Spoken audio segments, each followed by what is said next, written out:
Saya pernah mendengar cerita tentang manusia masuk surga dan neraka. Di antaranya kisah tentang wanita tunasusila pelacur yang masuk surga karena menolong seekor anjing. Kisah seorang yang masuk surga tapi belum pernah sholat dan sujud, orang masuk surga dan neraka karena seekor lalat. Pertanyaan saya, apakah saat ini sudah ada umat Nabi Muhammad atau manusia yang sudah berada di surga neraka? Bukankah manusia akan masuk surga neraka setelah hari kiamat? Kisah tentang seorang perempuan WTS membuka sepatunya, sepatu kulit, dimasukkannya ke dalam sumur, dituangkannya ke anjing yang menjulurkan lidah. Bukan umat Nabi Muhammad, tapi cerita tentang Bani Israel. Allah mengampunkan dia dan dia akan masuk surga. Apakah di surga itu sekarang sudah ada orang di dalamnya? Nabi Muhammad dulu masuk ke surga untuk apa? Meninjau-ninjau, menengok-nengok. Orang yang soleh meninggal, rohnya masuk ke dalam burung paruh warna hijau.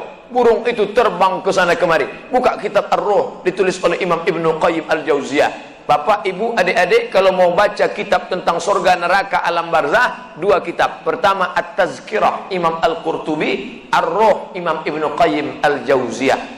Ada orang-orang dibawa singgah ke surga jalan-jalan. Ini pemukiman, real estate, rumah mewah. Nanti akan ditempati 1 Januari 2018. Tapi sebelum itu orang boleh jalan-jalan, nengok, survei-survei dulu. Makanya orang mati syahid wajahnya senyum. Kenapa orang mati syahid wajah senyum? Karena sebelum nyawanya keluar, malaikat sudah mengepakkan sayapnya. Di situ nampaknya kau akan mati, kau tinggal di lorong blok C nomor 15. Senyum dia. Nah, ini kita sekarang jangankan tempat surga, parkir pun payah. Apa hukumnya jika saya sholat sambil menutup mata agar sholat saya menjadi lebih khusyuk? Apakah ini tak boleh Pak Ustadz? Sebab dulu saya pernah tanya hal ini pada dosen agama, katanya ini tak boleh karena dianggap tak sopan pada Allah. Sementara jika mata saya terbuka, saya sulit untuk khusyuk. Adakah solusi untuk saya Pak Ustadz? Thanks. Ada gambar senyum. Titik 2. Sekarang saya mau menunjukkan beberapa riwayat sahabat Nabi itu sholatnya pejam mata atau buka mata. Jangan jawab. Nabi jadi imam, sahabat di belakang. Ketika sedang sholat, Nabi buka selopnya, sendalnya. Waktu itu Masjid Nabawi pasir. Nabi buka selopnya, semua sahabat yang ada di belakang membuka selop. Kira-kira sahabat di belakang pejam mata atau buka mata? Buka, karena kalau pejam mana dia tahu. Uqtulul aswadaini fi shalah, bunuhlah dua yang hitam ketika kau sedang sholat. Allahu Akbar. Lewat dua yang hitam. Apa yang hitam itu? Kalajengking dengan ular. Bunuh. Kira-kira orang sholat bisa ada dua yang hitam lewat, dia tahu matanya terbuka atau tertutup? Terbuka. Kalau tertutup, tiba-tiba udah tegak anaconda. Nah, terbuka. Jadi masalah sholat terbuka atau tertutup, terbuka. Tapi ada saat tertentu kita mesti tutup. Saya pernah mengalami. Pas di depan saya pakai baju kaos, tertulis di belakangnya, hidup memang susah, jangan bikin susah. Asal saya buka, terbaca Pak.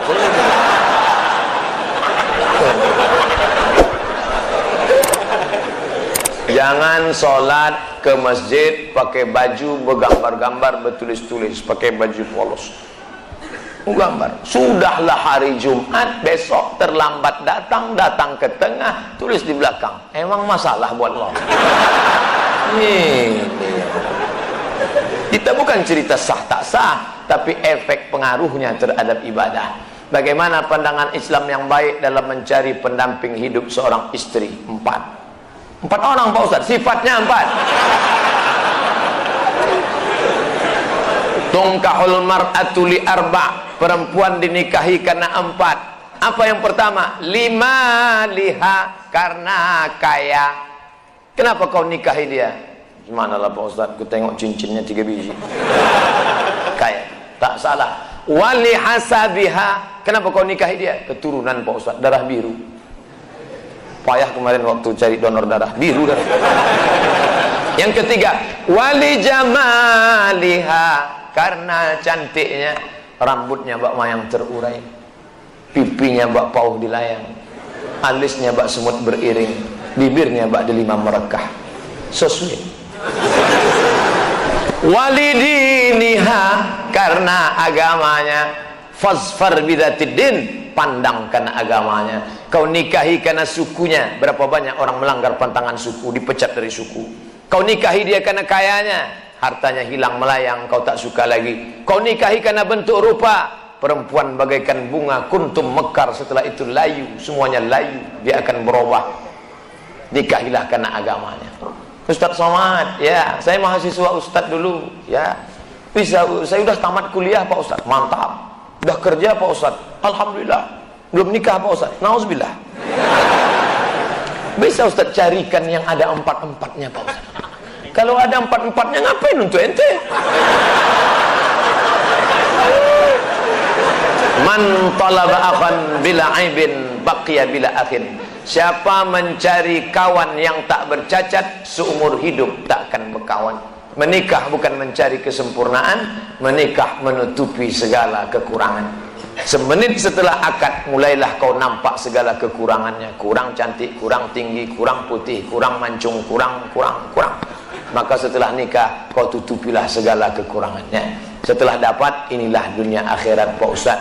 Jangan lagi matamu liar kemana-mana. Kalau laki-laki sudah menikah, nampaknya perempuan cantik di jalan, pulanglah ke rumah. Apa yang ada pada perempuan di jalan itu ada juga di rumah, walaupun bentuknya agak lain sedikit. Bagaimana Ustadz menjaga kesehatan begitu jadwal padat? Tadi masuk WA ke sahabat kita, apa kata dia? Kalaulah Ustadz Somad itu made in Jepang, sudah lama rontok.